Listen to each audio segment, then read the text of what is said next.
Hello बच्चों, आज के इस वीडियो में बसंत भाग 3 कक्षा 8 के लिए हिंदी की पाठ्यपुस्तक के अंतर्गत आप पाठ 17 बाज और सांप कहानी को देखेंगे। इस कहानी के लेखक हैं निर्मल वर्मा। तो आइए बच्चों, इस कहानी के सारांश को हम प्रारंभ करते हैं।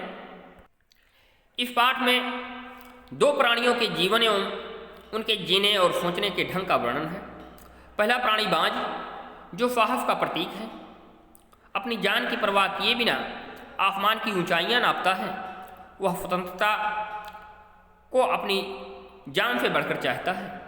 दूसरा प्राणी सांप अपनी नम एवं अधेरी खोखल तक ही सीमित रहता है। बाज का साहस उस कायर प्राणी में भी साहस भर देता है। समुद्र के किनारे ऊंचे पर्वत की अधेरी गुफा में एक सांप ने अपना वास बना रखा था। समुद्र की लहरें चमकती, झिलमिलाती और चट्टानों से टकराया करती थी। पर्वत की अधेरी घाटियों में एक नदी बहती थी, जो पूरे वेग के साथ समुद्र की ओर जाती थी। नदी और समुद्र के मिलन स्थल पर लहरें दूध सी सफेद दिखाई पड़ती थीं। अपनी गुफा में बैठा सांप, लहरों का गर्जन, आकाश में छिपती पहाड़ियाँ, नदी की गुस्से भरी आवाज़, सब कुछ देखा सुना करता था। वह इनके गर्जन तर्जन से स्वयं को सुखी समझता था और वह अपने आप को सबसे दूर सुखी तथा अपनी गुफा का मालिक समझता था। यही उसका सबसे बड़ा सुख था। एक दिन एक बाज खून से लथपथ दफा में गुफा में आ गिरा। उसके सीने पर जख्म थे तथा पंख खून से फने थे। जमीन पर गिरते ही उसने जोर से चीख मारी मैंने आवाज़ किया और धरती पर लौटने लगा। डरे सांप ने सोचा कि अब जब बाज अपनी अंतिम सांसें गिन रहा है तो उससे डरना बेकार है। सांप घायल बाज के पास पहुंचा और मन ही मन खुश होते हुए बोला, क्यों भाई, इतनी जल्दी मरने की तैयारी कर ली? बाज ने कराह भरते हुए कहा, लगता है कि मेरी आखिरी घड़ी आ गई है, परंतु मैंने अपनी जिंदगी को जी भर के भोगा है। शरीर में ताकत रहते मैंने हर सुख को भोग लिया है।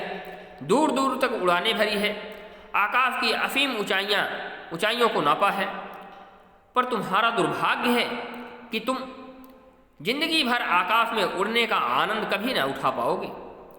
सांप ने उससे कहा, आकाश को लेकर उसे चाटना है क्या? आकाश में आखिर है क्या? तुम्हारा आकाश तुम्हें मुबारक हो। मेरे लिए यह गुफा ही भली है। यही मेरे लिए सर्वाधिक सुरक्षित तथा आरामदेह है। सांप को बाज की मूर्खता पर हंसी आ रही थी। वह सोच रहा था कि आखिर उड़ने और रेंगने में क्या फर्क है। अंत में सभी को मरना ही है। मिट्टी का शरीर मिट्टी में मिल जाना है। अचानक बाज ने अपना सिर उठाया और चट्टान की दरारों से गुफा में टपकता पानी, वहाँ फैली फीलन, अंधकार और कुछ फड़ने जैसी गंध महसूस की। उसने चीख भरकर कहा, काश मैं एक बार आकाश में उड़ पाता।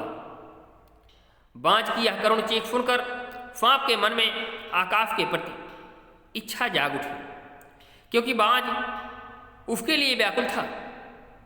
उसने बाज से कहा, यदि तुम्हें स्वतंत्रता इतनी ही प्यारी है तो चट्टान के किनारे से उड़ क्यों नहीं जाते?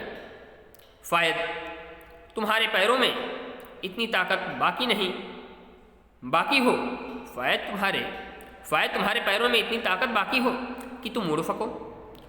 सांप की बात सुनकर बाज में नई आशा जाग उठी। वह दूने उत्साह से घायल शरीर को चट्टान के किनारे तक ले आया। खुले आकाश को देखकर उसने अपने पंख फैलाए और हवा में कूद पड़ा। उसके टूटे पंख शक्तिहीन हो चुके थे। उसका शरीर पत्थर पर लुढ़कता हुआ नदी में जा गिरा। एक लहर उसे अपनी गोद में समेटे सागर की ओर ले चली।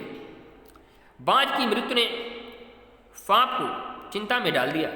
वह सोचने लगा, आकाश की शून्यता में ऐसा कौन सा आकर्षण छिपा है जिसके लिए बाज ने अपने प्राण त्याग दिए। आकाश में ऐसा कौन सा खजाना छिपा है, मुझे भी जाकर पता लगाना चाहिए। इसी बहाने कम से कम उस आकाश का स्वाद भी चख पाऊंगा। यह सोचकर उसने अपने शरीर को आकाश की शून्यता में छोड़ दिया। सांप का शरीर क्षण भर के लिए आकाश में चमक उठा। जीवन भर रेंगने वाला सांप छोटी छोटी चट्टानों पर धप से जा गिरा। ईश्वर की कृपा से उसकी जान बच गई। सांप सोचने लगा, यदि उड़ने का यही आनंद है तो मैं भर पाया, माने मेरा आनंद पूरा हो गया। मूर्ख पक्षी धरती के सुख से अनजान रहकर आकाश की ऊंचाई नापते रहते हैं। मैंने तो जान लिया कि आकाश में खूब सारी रोशनी के सिवा कुछ नहीं है। वहाँ शरीर को संभालने या सहारा देने के लिए कोई स्थान नहीं है। फिर पक्षी धरती के प्राणियों को छोटा क्यों समझते हैं? अब मैं कभी धोखा ना खाऊंगा। मैं तो बाज की बात में आकर आकाश में कूदा था। मरते मरते बचकर मैंने यह जाना कि अपनी खोखल से बड़ा सुख और कहीं नहीं। आकाश की स्वच्छंदता से मुझे क्या लेना देना? अपने प्राणों को खतरे में डालना कहाँ की चतुराई है? सांप सोचने लगा कि आकाश की आज़ादी प्राप्त करने के लिए बाज ने जान गंवा दी। थोड़ी देर बाद सांप ने चट्टान से धीमा संगीत सुना। संगीत के स्वर साफ साफ सुनने के लिए उसने चट्टान के नीचे झांका। चट्टानों को